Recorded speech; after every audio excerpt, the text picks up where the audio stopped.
Assalomu alaykum, hurmatli televizor ko'rguvchilar. Yaxshimsizlar? Dunyo qurultiyi to'r televiziyasining kunlik xabarlar programmasiga hammanglar xush kelibsizlar. Men İftixar Abdurshid. Bugun chorshanba.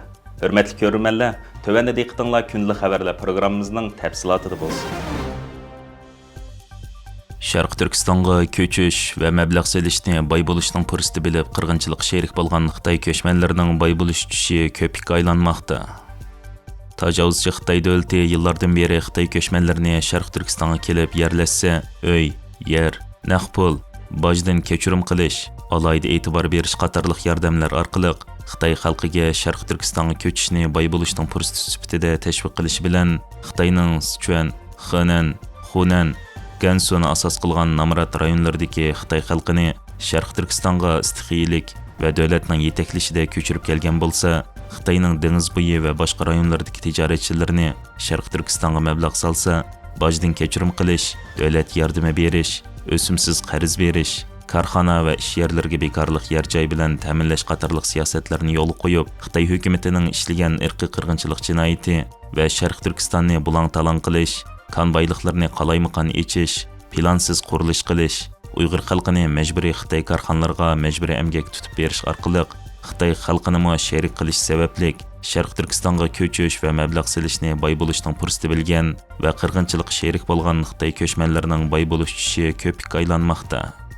Yaqinda peshqadam jurnalist doktor Shavkat Nasir Apandi o'zining ijtimoiy taratqusida Sharq Turkistonga boy bo'lish uchun kelgan Xitoy savdogarlari ziyon tortayotganligini iqror qildi nomli bir yozim bilan bir Xitoy savdogarining sinliq ko'rinishini tarqatgan bo'lib, bu sin ko'rinishida korxonachi Xitoylarning Sharq Turkistonga kelib tartgan ziyonlari va Sharq Turkistonda har qanday sohaga mablag' solsa ziyon tortadiganligi haqidagi iqrori bilan Xitoy hukumatining atalmish Xinjiangga ko'chish va mablag' silib boy bo'lish tashviqotining orqasidagi haqiqatlarni va Xitoy hukumatining keng Xitoy savdogarlarini Sharq Turkistonga mablag' silishga ilhomlantirish uchun qilgan tashviqotlarining aks ta'sir ko'rsatishga boshlaganligini fosh qilgan.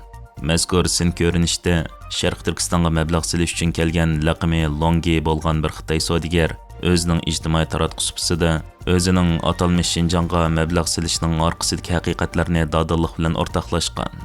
Mazkur sinliq filmda Sharq Turkistonda qancha uzun tursa shuncha gangrab qilayotganligini, nimali ish qilsa ziyon tortadiganligini, mayli qurilish materiallari savdosida bo'lsin, mayli yer ijara ilib teriqchilik ishida bo'lsin, mayli do'kon va mehmonxonalar sohasida bo'lsin, yanada ziyon tortadiganligini, bu yerda foydali boy bo'lish tushiga aldangan korxonalarning ko'pinchisining amaliyoti ziyon tortayotganligini bildirib, undaqda bu yerda, ya'ni Sharq Turkistonda savdo qilishning nima ahamiyati bor, savanlik zodi nada degan savolni qo'ygan. Bu haqda Shavkat Nasir Apandi yozmasida Xitoy hukumatining Sharq Turkistonga mablag' silish to'g'risida ilib berilgan tashviqotlarida Sharq Turkiston O'rta Osiyoning kelgusidagi savdo markazi va Yevropaning iqtisodiy darvozasi va atalmish bir balvoq bir yo'l tashabbusining eng muhim o'tganlaridan birisi edi.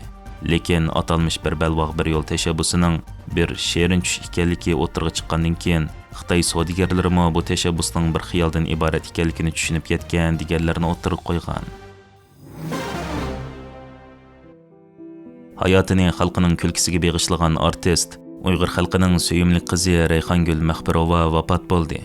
Qozog'iston xalq artisti, Sharq Turkiston va O'rta Osiyo davlatlari sahnlarida tonilgan va shon-shuhrat qozongan mashhur Uyg'ur san'atkori Rayhongul Maxbarova 2025-yili 29 noyabr 79 yoshida Olmut shahrida vafot bo'lgan. Qozog'iston Madaniyat va uchur ministerligi marhumning vafoti to'g'riliq xabar e'lon qilgandan keyin Facebook qatorliq ijtimoiy aloqa taratqularida ta'ziya xabari tarqatilgan. Muhojirat yashayotgan Uyg'urlar o'zining qayg'uli hissiyotini va oxiratlik tilaklarini bildirishgan. Rayhongul Maxbarovaning xalqning yoqtirishiga noil bo'lishdagi eng asosli sabab uning rol olishdagi yuqori mahorati, turmushga yaqin tabiiyligi, obraz yaratishga moyirligi va insoniy fazilati bo'lib, 2018-yili Uyg'ur irqiy qirg'inchiligi aks ettirilgan Javobsiz qolgan telefon filmida rol olganida Xitoylar mening ona vatanimda begona Uyg'urimni o'ltiryotdi. Men yashaydiganimni yashab bo'ldim. Endi hech nimadan qo'rqmayman. Bu qiyrijinimni millatimning hurligi uchun tikib qo'ydim degan. Uyg'ur pochtasi to'rining bu vaqtdagi xabarida Rayhongul Maxbarova 1946-yili 1-avgust Olmut viloyatining Emgakchi qozoq noyisi Chilak yezida tug'ilgan. Uning dastlabki san'at hayoti Qarag'anda qozoq rayonlik teatr o'mikida boshlangan. Keyin 1971-yildan 1977-yilgacha Abay Jambol rayonluq teatriga yo'tkilib xizmat qilgan. 1977-yili Quddus G'ojamyorov nomidagi Cumhuriyetlik Davlat Akademiyasi Uyg'ur muzikalik komediya teatrida xizmat qilib, o'zining san'at kasbi hayotini barpo qilgan. 1990-yili sobiq Sovet ittifoqining parchalanishi bilan Qozog'iston davlati mustaqillik erishgandan keyin Rayhongul Mahburova xonim Qozog'iston Uyg'ur teatri a'zolari bilan birlikda Sharq Turkistonga safar qilib, vatanimizning har qaysi viloyat, shahar, yezlargacha berib sayyora o'yin qo'ygan. Etot sen lentlari ko'plab nashr qilinib tarqatilgan va u yerda nurg'unlagan komediya teatri va epizodlarni o'rindab, Uyg'ur tomoshabinlarining olqishiga erishgan va ularning qalbidan cho'nqur o'rin olib hurmatga sazovor bo'lgan edi. Tojikistonda bir haftada 2 qatimliq hujumda 5 Xitoy o'ldirilgan. Oldingi chorshanba Tojikiston yuz bergan qurolli hujumda 3 Xitoy o'ldirilib, 1 Xitoy yaralangandan keyin yakshanba kuni yana bir qatimliq qurolli hujumda 2 Xitoy o'ldirilib, bir necha Xitoy yaralangan. Tojikiston Tashqi ishlar ministrligi oldingi hafta bayonot e'lon qilib, 26 noyabr kechda 4 Xitoy fuqarosining chegara rayonida insonsiz uchqining hujumiga uchrab, ularning 3i o'ldirilib, birining yaralanganligini bildirgan. Tojikiston chegara qismlarining e'lon qilishicha, 30 noyabr kechda yana bir qatimli qurolli hujum yuz berib, 2 Xitoy o'ldirilib, bir necha Xitoy yaralangan. Bu 2 qatimli qurolli hujum Tojikiston bilan Afg'onistonning chegarasiga joylashgan Xatlon viloyatining Shamsiddin Shoyin rayoni va Afg'oniston bilan chegaralangan Tojikistonning Gorno-Badaxshan viloyati Darvoz rayonida yuz bergan.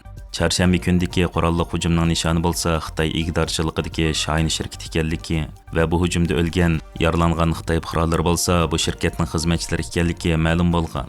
Xitoyning Tojikistondagi bosh elchixonasi har ikki hujumni dalillagan va Xitoy fuqarolarini yuqorqi rayonlarga bormaslikka chaqiriq qilib, chegara rayonidagi Xitoy shirkatlari va fuqarolarini chegara rayonidan jiddiy chekinishni uqtirgan. Tojikiston taraf Afg'onistonning ig'vogarchilik harakatlarini qattiq ayblaydiganligini va zarur tadbirlarni qo'llanib, bu xil voqealarning qayta yuz berishining oldini olganligini bildirgan. Bu qurolli hujumlar Xitoy Tashqi ishlar ministri Wang Yi Tojikistonni ziyorat qilgandan keyinla orqa-marqa yuz bergan bo'lib, bu voqea alohida diqqat qo'zg'amoqda ekan. Hurmatli ko'ruvchilar, yuqorida diqqatingizga kunlik xabarlar programmamizning tafsilotini sundik. Keyingi qitimliq sonimizgacha ko'rishguncha omon bo'lgaysizlar. Stansimizning YouTube kanaliga a'zo bo'lishni unutmang. Xayr xo'sh.